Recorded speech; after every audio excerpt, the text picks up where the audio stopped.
Hello, everyone. Welcome to Snap Take. This is Glazer of Snap Judgments, the official Marvel Snap Zone podcast, and we have OTA for you. Second Dinner has just released their OTA, and when they release their OTA, we do more decks than everyone. I think we have like 18 decks for you today using the cards that have been updated, whether they've been nerfed or buffed. I'm not going to make you wait too long before we get to it. We did 3 new decks this morning from W, Alphos, and Educated Collins. We're going to do an absolute ton more decks today in this video. Let's go. Hopefully that's enough to get you to subscribe. If it isn't, we're also doing the biggest giveaway in Marvel Snap. Um, all you have to do is subscribe and comment this video, comment any video from the past week, and you'll be entered to win a Loki season pass. We're still giving away 10 Loki season passes. That means we'll have given away a grand total of 15, more than anybody else has done this season. We do the biggest giveaway every season. Make sure you're subbed. All you have to do is comment this video and any video for the past week to enter. The changes are Shadow King is now a 2/3, same effect. It's an OTA. That means what we're changing here are numbers, not abilities. That is completely freaking fantastic. Shadow King is now a meta card. I think in a lot of decks, you're going to need to find reasons not to run him as much as you're going to need to find reasons to run him. Lady Sif becomes a 3/5, and I think this change was sort of foreshadowed by Blade, because Blade as a 1/3 that's sort of like a targeted discard means Lady Sif as a 3/4 targeted discard has significantly less value, and we were seeing her cut from decks left and right. In this morning's video, you can find her being cut from just straight up discard lists. I think 3/5 is a great stat line, as we've seen from cards like Spider-Man and Polaris, and this means she should see more play. Spider-Ham's nerf a couple weeks ago, I guess in the last patch, to hitting always the leftmost card in hand made him a significantly Yeah, I said worker. Worse card than he was previously. Hitting always the highest cost was extremely powerful and honestly kind of broken. It broke discard, which they obviously want to push. So Spider-Ham had to go from the way he is, but this Spider-Ham is now an extremely powerful card. But going back to 1 cost means that he's a 1/1 that basically leeches a random card in your opponent's hand. The later in the game you use that 1/1, the more likely you are to hit something important. If they play that card that's in the far left of their hand, you're going to hit something different every time. Do they always want to play it big? No, but if you hit something cheap, they'll very often just like get it out of their hand, and that gives you value. Black Cat is a 4/9. She just didn't see play as a 3/7. She was never really getting played on curve anyway. She was a card that you brought back with Ghost Rider or Hela or cards like that, and now she's way, way better at that, right? Like, it doesn't matter what her actual cost is if all she's doing is being discarded. She's also going to have amazing synergy with the future card, and we'll talk more about that future card. And finally, Loki got his big nerf, and that nerf is Collector going to a 2/0 instead of a 2/2. The ability is again the same, still a +1 power. It means that, like in the Loki mirrors where he goes crazy, that this change is ultimately ineffective. However, in a regular game where he gets to 7/8 power, changing 7 or 8 to 6 is a reasonable difference. Is this going to be enough to rein Loki in? My gut says no, but I think it might make the package that I just drop Loki into something a little bit worse. So still probably good. In fact, Collector is the card we're going to start with here because I want to talk about the decks he's founded. The first is 1-800 Collector. This is the highest win rate collector that I found on a bunch of different sites. This is what has been doing best, and I think that's really interesting because it's not running a lot of the cards that people are telling you to run in the deck right now. It cuts Sentinel completely for Shang-Chi, which I think is really interesting, but it's also not running like Cosmo or Armor. It just says, I'm going to use Shang as my tech card. Thanks. If my collector gets big enough, sort of so be it. Also, please note, shows collector's a 2/2 here, not a 2/0. He is now a 2/0, as you can see from this graphic on the screen. It just takes a little while for the deck builders to catch up to the changes, so we'll get there. But this is a relatively similar deck to what you would expect. Is this going to be a little weaker? Maybe, but you also have the benefit of if your opponent steals your cards here, if your opponent gets your Shang, you're probably not giving them a target. Whereas you can do the like, I get all of my cards to 8-ish power and just sort of sit there and win the game that way much more effectively. I think that without the collector being as strong, it's going to rely a little bit more on Quinjet and pulling off the Loki or getting good stuff from Coulson, as the case may be. However, I still think this is a tier 1 deck. I just think it's a little worse than the best deck in the game where it was. Is it still the best deck in the game? We're going to have to test and find out. It's close. The big reason it might not be is that this kind of deck was already struggling a little bit with discard, and discard got better. We'll talk about that as we go through. Next up, we have the Fazer Loki. Dara ended up coming to the same list. I don't know. Maybe he played his way into the list. Maybe he saw Fazer's list and went, "Oh, this is exactly what it should be." But this is like literally Fazer's day 2 list that he had like a stupid high win rate with.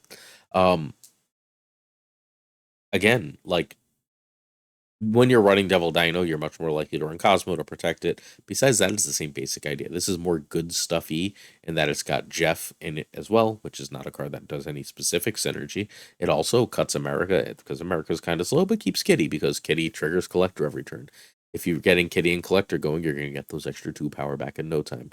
So, like, Collector loses 2 power, right? But it's got at least 1 or 2 power from Kitty, 2 power from Snowguard immediately, 1 power from Mirage, 1 power from Sentinel, 2 power from Coulson, and God, whatever from Loki, like 5 power, 6 power from Loki. That's still pretty damn good. I think this deck still works. I think this deck is a little better than the last one now, because like this deck, right? This deck is going to struggle to put up enough power if they don't give you a good Shang target. Whereas this deck should be able to, because it has Devil Dino, because it has the extra little bit of stuff going for it, the extra little bit of good stuff, it should still be able to put out the stats you need to win games of Marvel Snap. Next up, we have sorry, this one's like a spoiler. If Collector has 0, then Ravona makes him cost 1, right? And if he costs 1, then I'm looking to put him in a deck that can sort of abuse him. And like Ravona should do that. I'm an idiot, by the way. Loki should 1,000% be in this deck over Sarah. I don't know what happened here, but Loki should be in that in the spot Sarah is in. I'm sleepy. Sorry, work started again. I'm a little off, but fundamentally, what Ravona does is she replaces Sarah because she's so much better on your curve, and you can play her with the 2-drop. She makes your Mystique, Darkhawk, Iron Man, Collector, and Black Widow completely nuts, and you've got this whole Darkhawk package, right? Sometimes you're going to be able to get this huge Darkhawk because you have the full package, and sometimes you're not. When you can't get that Darkhawk stuff going, you have Kitty and Angela. Angela being 1 cost to drop with Kitty on turn 3, turn 4 is going to work really well. And then you have Loki to just pump yourself up a big Collector as you go. Please, again, excuse me. Sorry for the mistake. Collector should be in that Sarah spot in this list. It was Loki. So I do this all the time, like literally as I build decks. I build Thanos decks and I fill all the cards and I just forget Thanos. I build Galactus decks and I fill all the cards and there's just like no Galactus. I'm just like the centerpiece card very often is already there in my head because that's what I was building around in the first place. So I think the way Loki is very often going to be best is like you just sort of take Loki and Collector and just jam him in a deck that otherwise makes sense. And then when your deck doesn't do the thing it wants to do, you have Collector and you just Loki. And I think that play gets significantly better when Ravona is on the board. And like Ravona should be really good with Mystique and Darkhawk. Sorry for the next week card, but like it's 4 days, 5 days before this card comes out. And we have at least a week before Mobius is everywhere and we have to reconsider it. But I think that this is like a reasonable show. Especially because like on turn 4, you can now just drop Collector and Loki, right? Like, this isn't coming together. I didn't see any of my early rocks, and I don't want to try and like make this work. So you Ravona on 3, and then you Loki and Collector on 4, and you just go, okay, thank you. Let's go. Seems good. Next up, we've got Shadow King. We're not actually done with Collector, but we're done with only Collector decks. Remember that Shadow King is now out of Surfer. It's a 2-3, not a 3-3, but it can go into a ton of shells. First Shadow King deck is, I found this deck as I was screwing around. I called it Loki Hits Monkeys. Why is this not really good? I think Moon Girl should be Agent Coulson at the end of the day after testing a little bit. But like, what makes this not really good? What makes Collector significantly worse here, right? Shadow King is a 2-3, should be completely freaking busted in this list. It's basically taking apart your Shang slot. And at that point, like, you're just trying to gather an absolute crap ton of power. And there's very little reason you can't. You've got you've got Moon Girl / Coulson and Loki to grow your collector. You've got Snowguard or Mirage to grow your collector, and you've got and when you don't do that, you've got an end turn Sarah Miracle, where you can drop Mysterio, Hitmonkey, and Bishop. Collector basically just becomes a replacement Angela for this deck, right? That has the upside of that, like, oh, well, if you're doing Loki shenanigans, now you've got a location control card in Snowguard. You've got location shenanigans. You've got, if you play Mirage early, you're getting a pump on Collector and you're getting an extra card to Sarah later, likely. Like a lot, all these things just work together beautifully. I think this deck is really good, and at least for the 2 weeks we have until Sarah dies to Mobius, this feels like a T1 deck. This is Miracle King. Um, I built this basically after this. I said, okay, so what if we ignore the collector Loki thing and we just go all in on a Sarah Miracle? Well, here's a Sarah Miracle, what that would look like. Ideally, you're playing Angela or Jeff early or Sentinel early, so you maintain your hand, and then you've just got this massive last turn. You've got Shang-Chi in case of emergency. Shang-Chi is your break in case of like Infinite Hulk glass, right? But if they're trying to build their own collector, if they're trying to do whatever, you don't have to play an Angela or a Kitty or Kitty Shuri, right? You don't have to worry about playing Shang for 3 at the end of the game. After Sarah, you can play Shadow King for 1/3 and remove all that power and win the game. You're gonna have to be careful with your Bishop and Hitmonkey and Angela, but like, and Mysterio, excuse me. Don't forget that it kills Mysterio. Shadow King makes Mysterio nothing. But this deck should be phenomenal. I think Shadow King is just like the meta card of choice right now, especially as long as Sarah remains good, which again we know is only for a limited time. But a 1 cost remove all your buffs is nuts. It kills Taskmaster. It kills Kitty. It kills your opponent Deadpool. Like it kills their Venom. It's just insanely powerful, and I think that this is like going to be the tech card du jour. We've got Den C3, which just got better. This deck now has a 2-cost Shadow King to blow up your opponent's nonsense. You can stick it behind Invisible Woman if you want to make sure it goes off, right? You have to be wary of your Bast. It will mess up your Bast on Wasp, Mystique, and Cerebro, and Magic, I guess. Everything else is already there, but it being a 2/3 gives you so much more flexibility at the end of the game. If you go Cerebro on 3, Mystique on 4, Magic on 5, you can have Magic and Shadow King on 5. You can also go Magic and Bast on 5, and then you're off to the races. You've got multiple turns to like figure out when you're Shadow King and Valkyrie, and you can ruin your opponent's entire game plan. Those collectors don't have enough time to get big again, especially at 0, with Shadow King receiving this bump.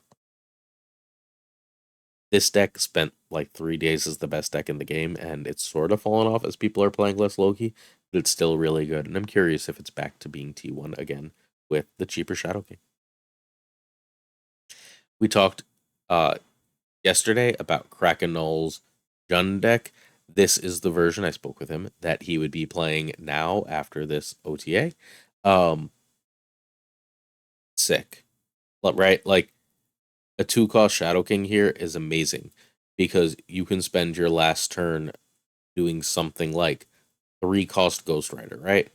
Or after Zabu, 3-cost Ghost Rider, 2-cost Shadow King, that's 5. You can still play Snowguard or Korg. It's just that's nuts. Or you can spend your turn 5 playing Rockslide and Shadow King, Darkhawk and Shadow King, Ghost Rider and Shadow King, Silver Samurai and Shadow King, so on. It's 3 power still, so it's ahead of the Zabu, Snowguard, Korg stuff. It's still obviously more than Darkhawk and Iron Man are in your hand. It's just silly. Oh, sorry, the last card, that 1-drop, is supposed to be Stature if you Black Bolted on 5, excuse me. So you go Ghost Rider, you get back an Iron Man, you can Shadow King, get rid of their nonsense, and then you can play Stature all in the last turn. That's insane. That's just bonkers. And like, if you don't Ghost Rider that last turn, you can Iron Lad that last turn or Darkhawk that last turn as well. Rock Slide that last turn and still play both Shadow King and Stature. Insanely powerful endgame. This is going to be the deck I start playing. Just so you all know, I'm going to mess with this. I started playing with the earlier version from yesterday. I'm in love. This deck is sick. I don't want Mobius to come out literally because I'm having so much fun with this deck. Longtime viewers will know that I am a Silver Samurai stan. I'm super hyped about this new Snowguard. I think she's incredible. I love Iron Lad. I'm an Iron Lad truther. I've been telling you about Shadow King forever. Stature and Black Bolt, I was one of the first to break that deck when it first came out. Like, I'm all about this entire list. I'm super hyper for it. Like, super hype for it. You need to play this if you can get these cards. I would assume that a full video will come out about this deck sometime next week as I start getting like infinity tickets with it and stuff. Because this is insanely hard to beat. This deck is stellar, and Shadow King being 2 takes it up like a whole new level. Next up, we're at Lady Sif. I don't love the Lady Sif change, but again, I think it makes her very playable. 5 power is a lot. 4 to 5 is one of the breakpoints in Marvel Snap. Let's talk Lady Sif as a 5 power card. Well, the first and most obvious answer for where to put her is you just stick her in your standard old discard. This is a basic discard list. I basically went on Untapped for this one and said, hey, what's the highest win rate discard list of the past few weeks? At reasonable rank, like 90 and infinite now is what I'm looking at. Infinite being like where people are tryharding all of a sudden, I guess, and the 90 to 100 being where you have to try hard to get to 100, right? So this is the list that was showing but the best stats for now. So I said, okay, cool, great, let's do it. In my head, I can't fathom Swordmaster over Gambit, just for the record, for this deck, but like the numbers are the numbers. So Lady Sif is great here, right? Like she's gonna hit Apocalypse. You don't play her if she's not gonna hit Apocalypse. But as a 3/5, when you hit Apocalypse, she can win you a lane, or she can really help you win a lane. Like if you have Colleen and Lady Sif in a lane, you've got 9 power. If you that gives you Swarms or Wolverines, right? Now you're at 13 power or uh 15 power. That's awesome. You are completely set. And like God forbid you have a Morbius or a Dakon or something, you got enough to win a second lane. That Lady Sif's extra power really helps you get there. It helps you have to commit less to get there, which is really nice. She's basically only one less than Swordmaster. Like there's like Swordmaster, I think is now actively bad. Swordmaster being completely untargeted for 1 extra power just makes it a bad card, right? Like there's no reason to um ever play Swordmaster over Lady Sif. Lady Sif is just a better card in almost every situation. Next up, we have another discard list. I just think you can throw the Loki package in everything, right? So here's a collector Quinjet Loki. Why would you run collector here? Well, because you have Swarm, right? So if you end up Colleening Swarm and Modocking Swarm, you've given your collector a bunch of power. He's at like a 2/6, which is great stats. You've now built up your Morbius and you have that. And like sometimes you're not going to want to do that. You still have Snow Guard, by the way, to grow up because locations matter. Um, but when you don't do that and you don't see your Apocalypse and you're like, I need Apocalypse for my discard deck to do anything, you just spend turn 5 Lokiing. You make yourself a big collector and you say, I'll just play your cards for the last 2 turns. I've got Quinjet too. Have fun. Everything's cheap. I'm going to play a bunch of your cards. And we'll just go from there. Because, like, your only real discard here is Colleen, which adds more cards to your hand, not less usually. Lady Sif, which you're only ever really playing if it's Apocalypse, which is for that combo. And Modoc, and you're basically choosing to play Loki over Modoc when you decide to. And sorry, end game Dracula, but that's different. Obviously, that's not going to affect your hand during the game. So like you have plenty of options to win Marvel Snap with this deck. I think like if I were to play discard, and I usually find discard terminally boring. I play it when I have a discard mission. I win games with it. It's not like complicated to win with, but I don't super enjoy it despite its big current push, or at least this style of discard. This is what I would play because I think Loki adds an interesting failsafe and really good protection for you. Obviously, Lady Sif is also really good in Hella right now. I decided to make this a pixel deck once I realized that every card here had a pixel. Like there was no doubt. This is the lockjaw version where basically you're just going, hey, don't hit Hella before I want to. Let's play some casino. Cool. Lady Sif is great casino. You've got death, and usually even if Hella's in hand, you've got 1 or 2 other 6s, so you don't have 100% chance of getting it. You have often a 33% chance of getting it. And that's perfectly fine.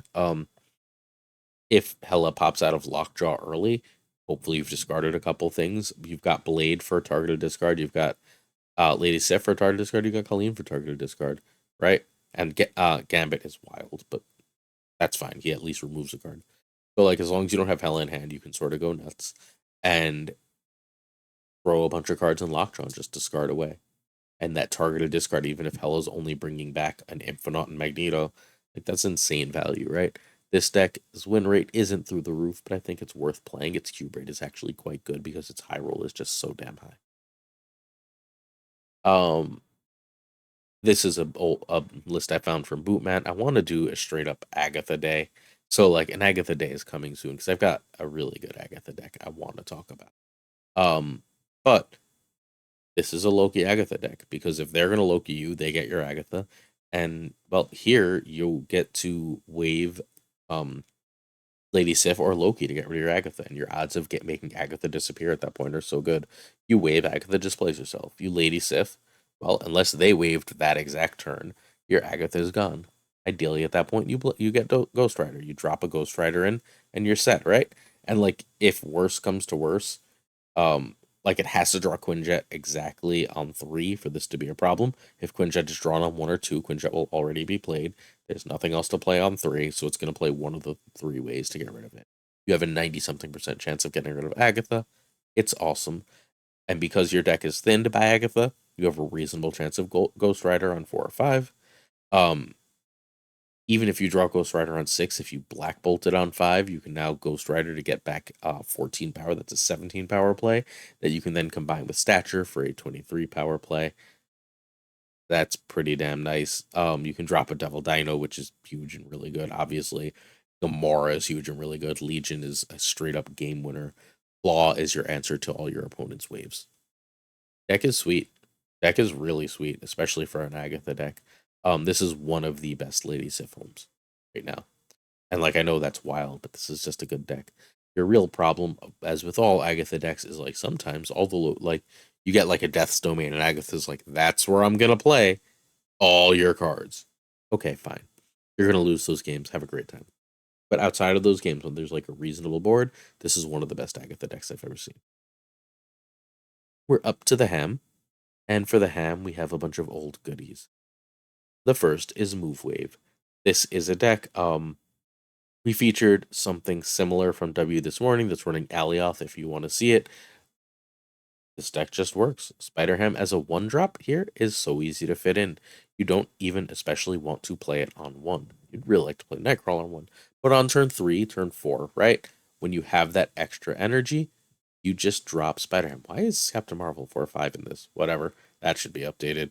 But Spider Ham is just an extra energy. Like you have a Miles Morales on turn 4, right? And you want to play Jeff, and now you just have an extra energy. So you spend turn 4 Spider Hamming. Or on turn 5, you're gonna wave and you drop Spider Ham and Nightcrawler, and now their leftmost card is bad. Or you Spider Man on 4, and now you're Spider Hamming there. Like that extra energy you often have in this deck is glorious for the hand. It basically takes one card out of their hand for them. That's huge. I don't think I actually did it, but it just occurred to me. Spider Ham's probably really good with the new Shadow King right now, right? Because that's basically 3 energy to make whatever stupid card they play have 0 power. It seems like it's probably worth it. Spicy Hot Dog. We've got our old lovely evolutionary Lockjaw build. We can very easy add cards like Alioth to this, or we can add cards like Odin as we so choose. I never liked this deck as much when Spider Ham became 2. People kept running him in the deck, but I think it was when he was a 1 that he was so powerful because it was very easy to fit him in on turn 4. Your turn 3 could be Wasp and Lockjaw, or your turn 3 could be Thor, and then turn 4 could be Lockjaw and Spider Ham. And either of those work fine. And then if you're gonna Thor, you obviously want a Jane Foster, but if you don't have Jane Foster, playing Dracula is fine, right? And if you drew Spider Ham at that point, your turn 5 could very easily be Dracula and Spider Ham. See how this works? It's a perfect fit with that 1 energy as a way to basically take a card out of your opponent's hand and steal and cheat something big out in this deck. I think this is the big winner of the Spider Ham changes. I'm actually slightly worried about how good this deck will be, or a version of this deck. Still not 1,000% sold on Doom, but I'm pretty sure it's really good. Next up, we have Kitty Bounce. You might have seen a deck like this once or twice somewhere along the line. I figure Ham at 1 probably just goes right back into Bounce. and at that point, it's going to be good. This version of the deck used to run Collector because of Hood, uh, Kitty, Falcon, and Beast. A Collector, even then, was only ever really like 6 power, so I decided he probably still wasn't worth it here. But if you want to fit Collector, you still can. Basically, Spider Ham's just a card you want to play twice. And you can like ignore bouncing him or ignore replaying him with Falcon if they didn't play the pig. But the second they play the pig, you get to leech a second card. And Beast now makes it 0. And like as a 0, just like even if you're just using it on the last turn as a pump for Hitmonkey, that's still great. This might be really good, except for all the wave in the meta. But like if wave ever dies down, and like that's the real change of Hitmonkey and Mysterio together, it's that you don't get to go completely off on turn 5 anymore. You're limited. When that was 4 energy, you can then also play Kitty and then also play a couple zeros, right? Now, like that's your play, and you better pray you got Beast down on 4, otherwise nothing's really working. So like I don't think that changes in the wave meta, and this is a wave meta. But if you're not seeing a lot of wave, I strongly urge you to try out this deck because it puts out absolutely insane power. This is the version I would play, just for the record. I've said 6 times this episode that I think Loki is a nuts package. We added Collector. We said, okay, cool. We have Hood, Kitty, Beast, and Falcon, right? That's gonna pump Collector. And then when my stuff doesn't come together, when I don't see the Kitty Angela nonsense early, when Bishop doesn't show up, it's been turn 5 Lokiing, right? I don't really see a reason I can't. I could also make Loki a part of my turn 6.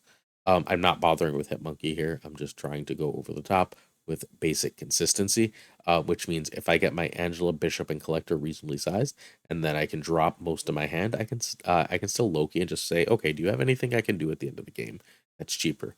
And very often the answer is going to be yes.